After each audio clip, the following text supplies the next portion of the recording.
Düzgün qidadan başlayır.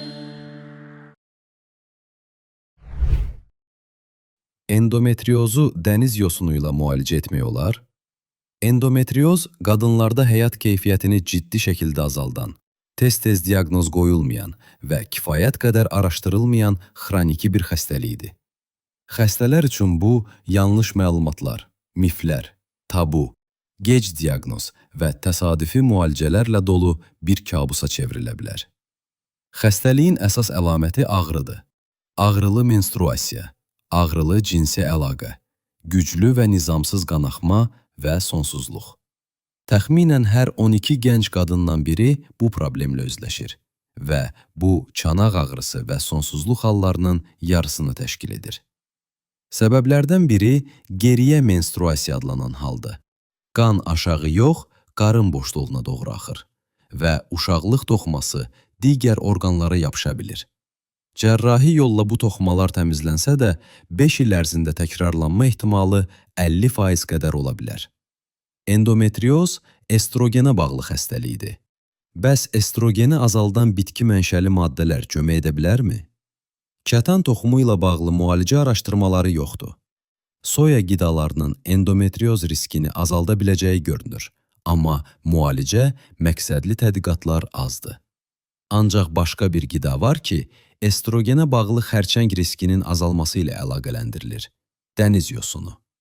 Dəniz yosunları quruda bitən bitkilərdə olmayan xüsusi liflər və fitonutriyentlər ehtiva edir. Yəni bu, kök yoxsa balqabaq seçimi deyil. Bu unikal maddələri almaq üçün dəniz tərəvəzlərini ayrıca rasiona daxil etmək lazımdır. Bu maddələrin bəziləri anti-estrogen təsir göstərə bilər. Yapon qadınlarında döş, uşaqlıq və yumurtalıq xərçəngləri daha az görülür. Onların estrogen səviyyəsi daha aşağıdır və menstrual dövrləri daha uzundur. Əvvəllər bunu soya ilə əlaqələndirirdik, amma dəniz yosununda rolu ola bilər. Laboratoriyada dəniz yosunu şirəsi estrogen istehsal edən hüceyrələrə tətbiq edildikdə estrogen səviyyəsinin azaldığı görülüb. Bu təsir qadınlarda da müşahidə olunub. Araşdırmaya görə gündə təxminən 5 qram dəniz yosunu estrogeni azaldan təsir göstərə bilər. Bu, xərçəngdə yoxlanılmasa da endometriozlu qadınlarda sınanıb.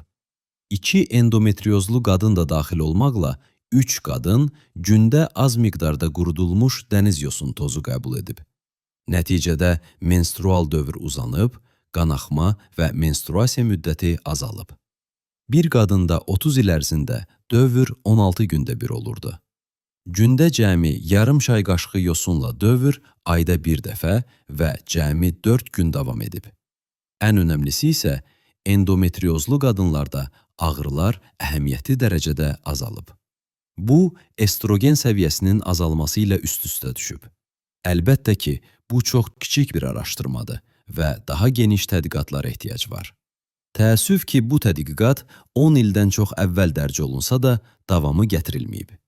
Bəlkə də səbəb sadədir. Bu qədər ucuz bir qida üzərində böyük gəlir yoxdur. Halbuki, milyonlarla qadın bu problemdən əziyyət çəkir.